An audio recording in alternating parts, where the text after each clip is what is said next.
আসসালামু আলাইকুম ওরহমতুল্লাহ বরাকাত। আলহামদুলিল্লাহ, আসসালাতু ওয়াসসালামু আলা রাসূলিল্লাহ বাদ। সুপ্রিয় দর্শক শ্রোতা ভাই বোন, নদীমাতৃক এলাকা এবং সমুদ্র তীরবর্তী অঞ্চলে ঝড় জলোচ্ছ্বাস হবে, এটি সুন্নাতুল্লাহ ফিল আরদ বা পৃথিবীতে আল্লাহ সুবহানাহু ওয়া তাআলার সিস্টেম এবং নিয়মেরই অংশ। ঠিক যেমনিভাবে মরু অঞ্চলে মরুঝড় হয়ে থাকে এবং বনাঞ্চলে ভিন্ন ধরনের প্রাকৃতিক দুর্যোগ হয়ে থাকে, পৃথিবীর এক এক অঞ্চলে এক এক জায়গায় এক এক রকমের প্রাকৃতিক দুর্যোগ হয়ে থাকে এবং যেখানে যেরকম প্রাকৃতিক দুর্যোগ হওয়ার কথা সেটি সেখানে হওয়াটাই বরং স্বাভাবিক এবং এটি আল্লাহ সুবহানাহু ওয়া তাআলার নিয়মের অংশ, সিস্টেমের অংশ। এই সমস্ত প্রাকৃতিক দুর্যোগ আল্লাহ তাআলা কখনো কখনো দিয়ে থাকেন আমাদেরকে পরীক্ষা করবার জন্য, আবার কখনো কখনো দিয়ে থাকেন আমাদের কোনো কৃতকর্মের নগদ শাস্তিস্বরূপ, যাতে করে আমরা সতর্ক হয়ে ফিরে আসতে পারি মন্দ কর্ম থেকে।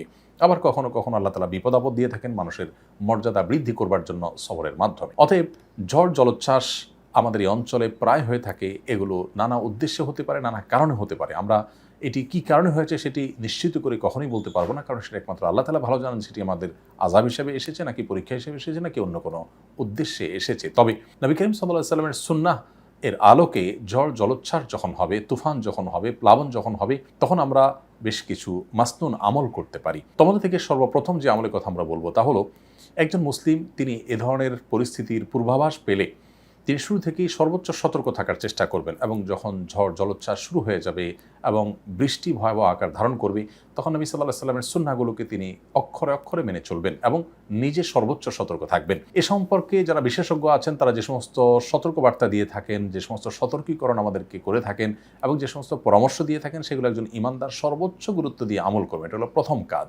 কারণ আমি আমার সাধ্য অনুযায়ী সতর্ক থাকার, আত্মরক্ষার জন্য সচেষ্ট থাকব, এর পাশাপাশি আল্লাহ তাআলার কাছে দোয়া করব। আমি নিজে অসতর্ক থেকে শুধুমাত্র দোয়া পাঠ করলাম, এই শিক্ষা ইসলাম আমাদেরকে কখনো দেয়নি। অতএব সর্বপ্রথম করণীয় হবে যে আমরা প্রত্যেকে ঝড় জলোচ্ছ্বাস তুফান এগুলো আঁচ করতে পারলে, পূর্বাভাস জানতে পারলে, এগুলো যেন আমাদেরকে কোনোভাবে ক্ষতিগ্রস্ত করতে না পারে, আগাম সতর্কতার যে উপায়গুলো আছে তার সবগুলো আমরা অবলম্বন করবো ইনশাআল্লাহ তাআলা। এবং ঝড় চলাকালীন সময়ে নিজে সতর্ক থাকা, অন্যকে সতর্ক রাখার চেষ্টা করবো। নবী সাল্লাল্লাহু আলাইহি ওয়াসাল্লাম বলেছেন, লা দরারা ওয়ালা দিরারা, কেউ নিজে ক্ষতিগ্রস্ত হওয়া কিংবা অন্য কাউকে ক্ষতিগ্রস্ত করা কোনো অবস্থাতে ইসলামে জায়েজ নয়। অতএব সতর্কতামূলক যে পন্থাগুলো আছে সেগুলো অবলম্বন করবে, এটি হলো প্রথম আমল। একজন ঈমানদার তিনি বিশ্বাস করবেন যে আমার সতর্কতার যা যা করার আছে তার সবগুলো করা সত্ত্বেও হবে সেটাই যেটা আল্লাহ তাআলা ফয়সালা করেছেন, বিধায় আমার সকল পদক্ষেপ গ্রহণ করবার পরও আমাকে আল্লাহর দিকে রুজু হতে হবে। অতএব আল্লাহর দিকে রুজু হয়ে দ্বিতীয় যে করণীয়টি তিনি করবেন তা হলো, যখন বৃষ্টি হবে তখন বৃষ্টি যদি মনে হয় যে ক্ষতিকর বৃষ্টিতে রূপ নিচ্ছে, তখন আল্লাহ তাআলার কাছে দোয়া করবেন নবী সাল্লাল্লাহু আলাইহি ওয়াসাল্লামের শেখানো দোয়া দিয়ে। আর সেটি হলো আল্লাহুম্মা সাইয়্যিবান নাফিআ, আল্লাহ উপকারী বৃষ্টি আমরা আপনার কাছে চাই। ঠিক এমনিভাবে আরেকটি দোয়া নবী সাল্লাল্লাহু আলাইহি ওয়াসাল্লাম শিখিয়েছেন এই প্রসঙ্গে, তা হলো আল্লাহুম্মা হাওয়ালাইনা ওয়ালা আলাইনা। খুব ছোট ছোট দোয়া। আল্লাহুম্মা সাইয়্যিবান নাফিআ 3 শব্দের দোয়া, আল্লাহুম্মা হাওয়ালাইনা ওয়ালা আলাইনা এটাও 3 শব্দের দোয়া। আল্লাহ, আমরা যে বৃষ্টি পাচ্ছি এই বৃষ্টি যদি বেশি হয়ে যায় তাহলে আমাদের এই জনবসতিতে নয়, বরং আমাদের বাইরে, জনবসতির বাইরে যে ক্ষেত খামার আছে, যে বনাঞ্চল আছে, পাহাড়ি এলাকা আছে, সেখানে বৃষ্টি দিন এবং এমন জায়গায় বৃষ্টি দিন যেখানে আমাদের বৃষ্টি উপকার বয়ে আনবে, যেটা আমাদের ক্ষতিগ্রস্ত করবে না। এ দোয়া পাঠ করব।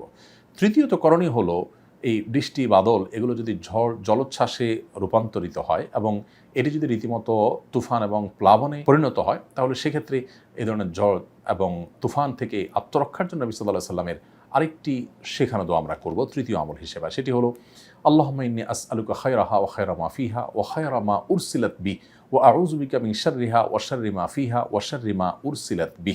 যার অর্থ হলো, হে আল্লাহ, এই যে মেঘমালা এবং এই যে বাতাস, এই ঝড় বাতাস মেঘ, এর যে কল্যাণ আছে এর মধ্যে যে আরও নানাবিধ কল্যাণ আছে। ঝড় বাতাসটা যতটুকু আমাদের জন্য কল্যাণ করা হয় ততটুকু, এবং এর ভেতরে আরও যে প্রাসঙ্গিক কল্যাণ আছে সেগুলো, এবং যে উদ্দেশ্যে, যে কল্যাণের উদ্দেশ্যে ঝড়কে আপনি প্রেরণ করেছেন বা প্রেরণ করা হয়েছে সেটার কল্যাণটা আমরা চাই।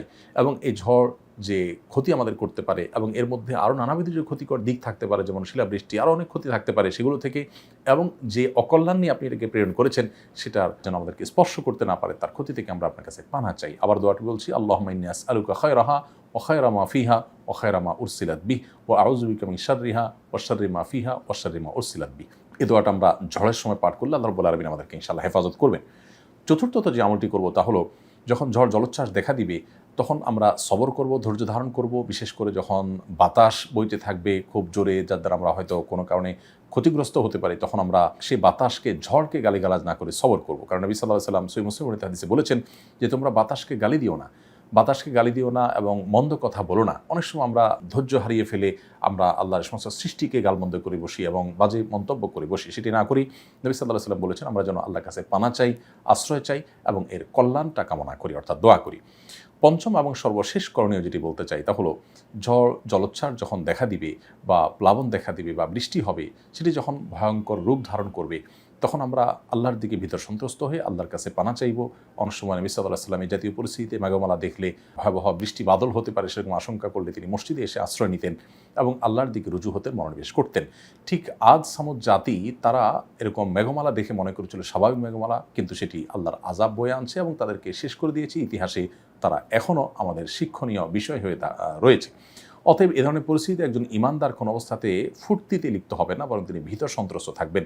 নবী সাল্লাল্লাহু আলাইহি ওয়াসাল্লাম এই সুন্নাহটাকে খুব গুরুত্বের সাথে আমল করেছেন, সাহাবীরাও তা করেছেন। কিন্তু আজকাল আমরা দেখি অনেকে আছেন যে এ ধরনের পরিস্থিতিতে নিজেরা অনেক সময় দেখা যায় এটাকে তথাকথিত এনজয় করার বা উপভোগ করার চেষ্টা করেন। এই উপভোগ করা বা সব কিছুতে ফুর্তি করার যে একটা প্রবণতা আজকাল আমরা দেখতে পাচ্ছি, এটি কখনো ভালো কিছু বয়ে আনতে পারে না। বিধায় এই সমস্ত সুন্নাহগুলো আমরা যদি ঝড় জলোচ্ছ্বাসের সময় আমল করে চলি, আশা করা যায় এখান থেকে আমরা কল্যাণটা লাভ করব এবং কল্যাণ থেকে আল্লাহ আমাদেরকে মুক্তি দান করবেন। আবার বলছি, প্রথম করণীয় হলো সতর্কতামূলক সকল ব্যবস্থা আমরা গ্রহণ করব। দ্বিতীয় করণীয় হলো বৃষ্টি হলে আমরা আল্লাহুম্মা সাইয়্যিবান নাফিআ আল্লাহুম্মা হাওয়ালাইনা ওয়ালা আলাইনা এটি পাঠ করব।